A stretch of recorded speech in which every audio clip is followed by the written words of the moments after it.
Hello बच्चों, let's see this question. For the reduction of NO3 minus यानी nitrate ion in an aqueous solution E naught is given plus 0.96 volt.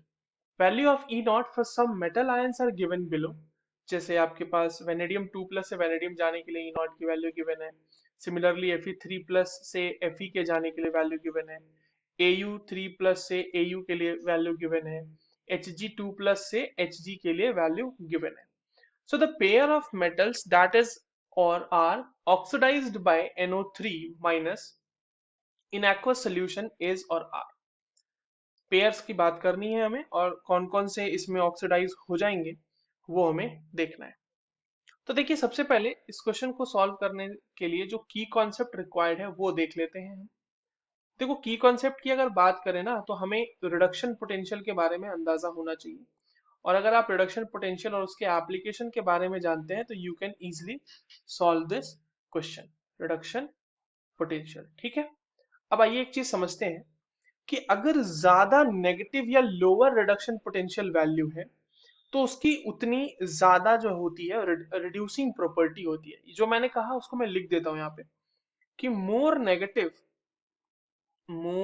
Negative और lower lower is the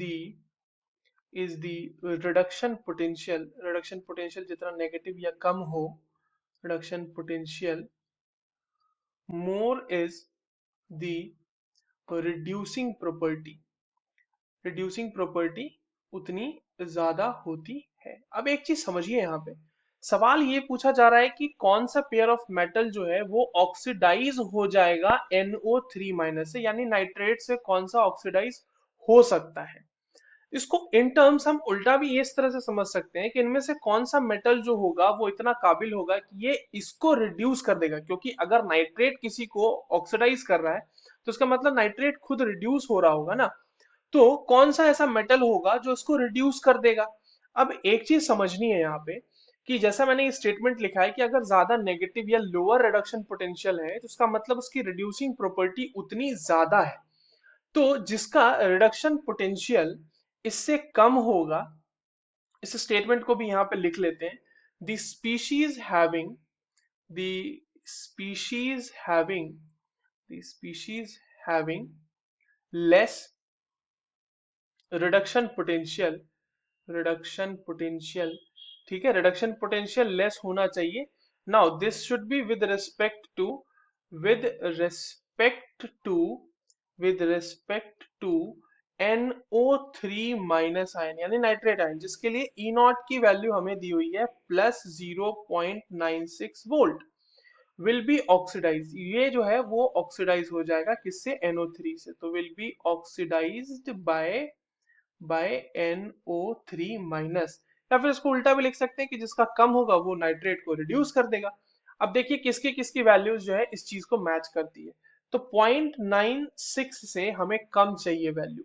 तो कौन कौन सी value हमें कम दिख रही है। एक तो क्या वैनेडियम की दिख रही है क्या, बिल्कुल है, वो तो नेगेटिव में है। आयरन की दिख रही है क्या, यस ये भी नेगेटिव में है। और Au3 प्लस Au के लिए जो वैल्यू है वो है क्या, नहीं वो ज्यादा है, वो +14 है, तो ये नहीं हो पाएगा ऑक्सीडाइज। और Hg के लिए ये भी वैल्यू उससे कम है तो इसलिए ये भी ऑक्सीडाइज हो जाएगा। अब हमें पेयर्स सेलेक्ट करने हैं। तो देखिए वैनेडियम आयरन और Hg2 प्लस ये दोनों ही मतलब ये सारे के सारे ऑक्सीडाइज हो सकते हैं। तो देख लेते हैं पेयर कौन कौन सा है। ऑप्शन ए कह रहा है वैनेडियम एंड Hg, यस ये पेयर तो हो जाएगा। ऑप्शन बी कह रहा है Hg एंड Fe, ये पेयर भी हो जाएगा। ऑप्शन सी कह रहा है Fe एंड Au, नहीं Au तो नहीं हो रहा तो इसलिए ये पेयर तो नहीं होगा। और डी कह रहा है Fe एंड वेनेडियम, यस ये पेयर भी हो जाएगा। So the correct answers for this given question will be A, B and D. I hope you understood this well. All the very best.